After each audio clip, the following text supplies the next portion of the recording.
Hello, I've been doing art full time starting last year, and I want to talk about overcoming procrastination through dream interpretation, somatic experiencing, and inner child work.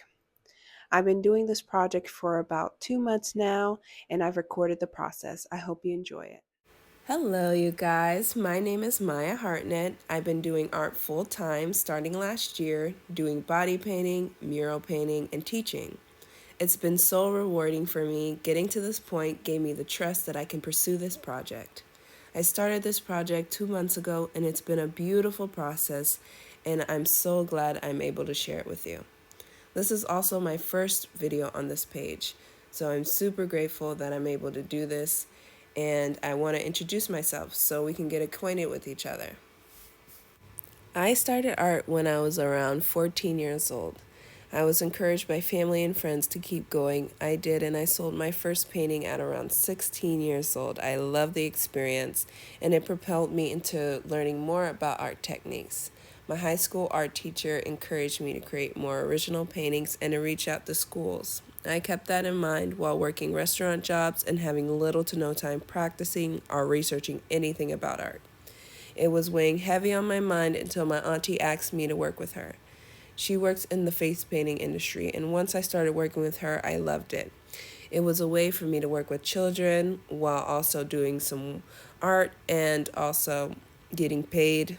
I was able to do art while opening up some space during the week to pursue classes. I paid out of pocket for online and in person classes. I was practicing more and felt confident with my work, where I eventually started posting every day on Instagram. It was my first time really putting myself out there. I slowly stopped and started to procrastinate on pursuing art. I had a hard time trying to make art that was meaningful to me. I would start something and wasn't finishing it. I was curious about my behavior, looking for reasons through the internet and people. I ended up meeting someone with intense work ethic and asked him where did he get his strong character from. He told me he joined the CCC backcountry program and it helped him with his discipline without distractions. So I decided to join. He was right. There wasn't any distractions. They took our phones away and we worked in remote areas. We relied on each other for entertainment and learned how to work amongst each other.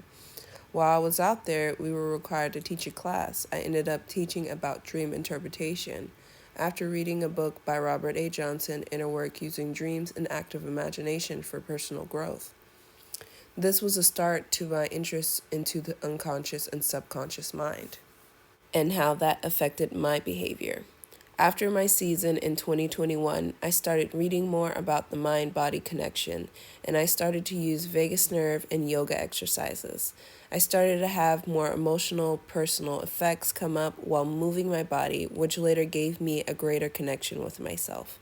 I would have moments of intense joy or times where I would cry. I started to realize movement for me was very healing, and the more I moved, the better I felt. How does this all relate to procrastination, you might ask? Well, once I began to heal some past hurts, I began to create paintings again. This time with awareness through my movements. Since I was doing the somatic work, I was aware that sometimes when you're doing something you love, it can be confronting. It won't always feel good, and you might even have some discouraging thoughts that come up because of the emotional connection to the work. Instead of running away from the feeling, I've learned to let it flow through me, sit with it, and work through it. This allowed me to push through where there was days of significant battles. Moving around and getting some energy out was so helpful. Once I did that, I was able to create more.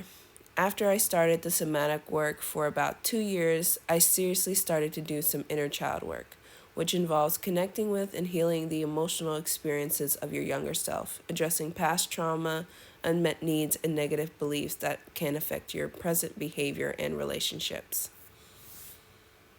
By nurturing and acknowledging this inner child, you can foster self compassion and emotional well being. I would encourage myself to use autosuggestion, which is a self hypnosis technique where a person suggests to themselves positive thoughts, beliefs, or behaviors in order to bring about desired changes in their life. I would become aware of the voice in my head and start speaking to my inner self and suggesting other possibilities. This changed my behavior effortlessly sometimes, and I would naturally get to things that I wanted to do without any resistance. If there was, I started to become aware of the behavior and used more somatic and auto-suggestion techniques to get me out of the space of limited beliefs. When I was doing vinyasa yoga, I fell in love with the group Kurungbin. I ended up going to their concert and loving how they set up their stage. I got inspired to do this project I'm doing now. They had these big windows, and when the song changed, so did the scene behind the windows. I decided to create an idea for my project with children and have this be the physical action to integrate my inner child, which is the last step in dream interpretation. I want to speak in this video about the steps I took doing dream interpretation, which may help you with your journey. This helped me particularly with procrastination. When I started putting these techniques into practice, I was able to feel and think my way into solutions for things I was apprehensive about. With the explanation on how dream work has helped me thus far with overcoming procrastination, I want to go through the steps I went through in the book that helped me get an interpretation on my dreams that helped me in my waking life, which eventually gave me this impactful ritual I'm doing now.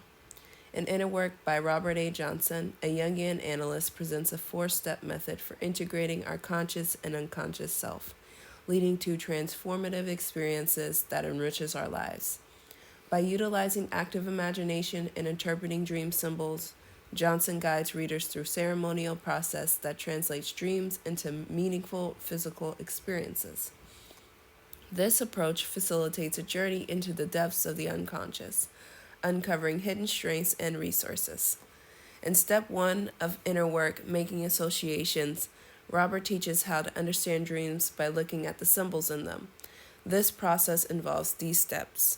The first step is pick a dream image. Start with one image from your dream, like a color or an object or a person. And then the second step is write associations. Write down any thoughts, feelings, or memories that come to mind when you think about the image. Don't hold back. Include everything, even if it seems silly. The reason for this method is that it helps you connect with deeper parts of yourself and uncover the meanings behind your dreams. For example, if you dream of a blue room, you might associate blue with either sadness or calmness, depending on the context of the dream.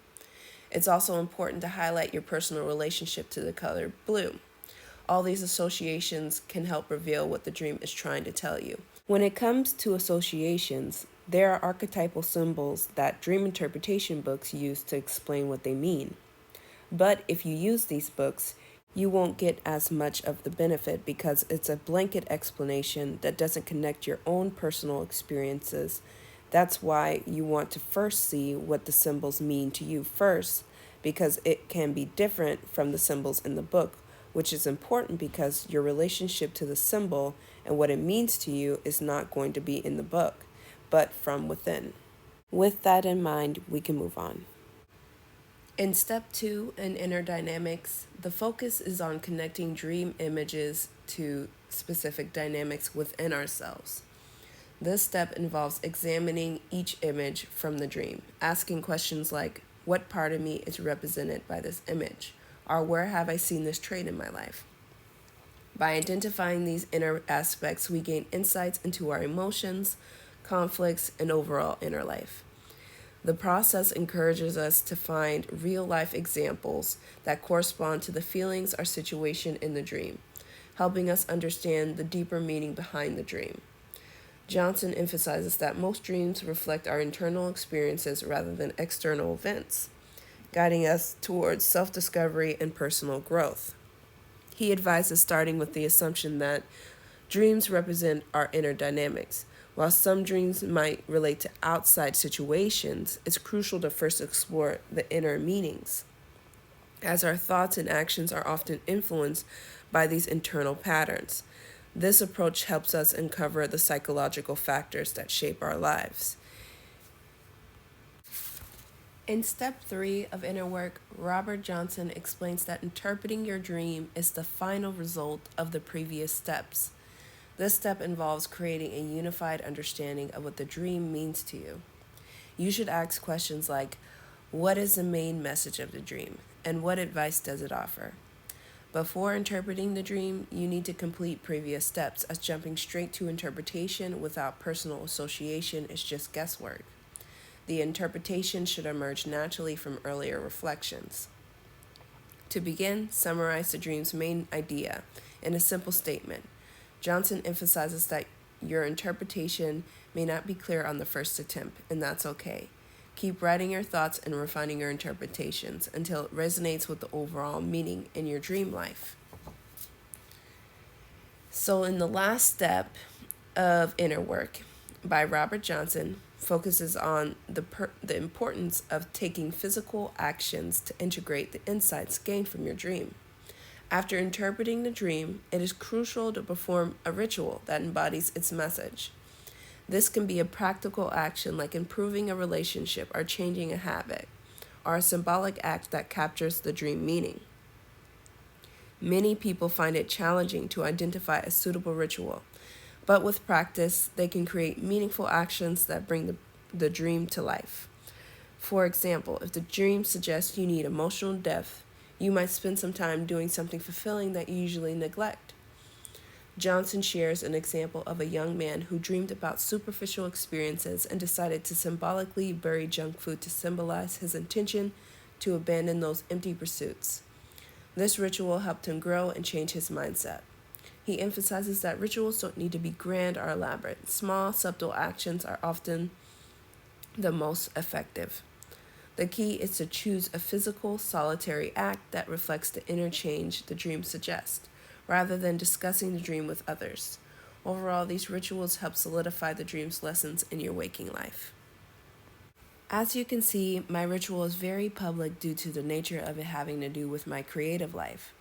This process has been very revealing to me. I didn't want to share due to the limited beliefs on what I can accomplish, sometimes stalling the progression, which revealed to me how much I needed to do this for myself. It was a clue in my somatic experience and also in my thought processes. This is how you build on your confidence by facing a fear, no matter how small, each day. I can now say, wow, I created a powerful momentum to overcome my procrastination. And I also feel peace within just for going for something I was afraid of. This project is about championing your inner child and integrating your childlike creativity. While being that creativity, there is an opportunity to feel holistically one with your work. I encourage you to go on this inspired endeavor because even if it doesn't make sense to you before you tackle your work, it's about the involvement in the work where you'll find out why you've been procrastinating. There will be memories and there will be emotions. While you're in the flow of your work, I've experienced a deep attachment to the thoughts and feelings I was experiencing while working. But eventually, once I acknowledge it, it slowly fades away. And I believe it's because I've experienced a deep form of self acceptance with my work. Some of this emotional capacity involves not feeling so overwhelmed, our need to compare, and responding to others from an inner steadiness instead of a reaction from the memories built upon the past. I've also experienced a profound forgiveness from things I was significantly hurt about. Because I took on this task, I already created 5 paintings which I plan to build on. If you're interested in looking at the finished product, you can go to my Instagram or TikTok, both at Maya Hartnett. It'll be in the description below. Thank you for taking the time out. If you're interested in my videos, please subscribe to my page. I plan on creating content with my art and pairing that with the thoughts and insights I got from the books I'm reading at the moment.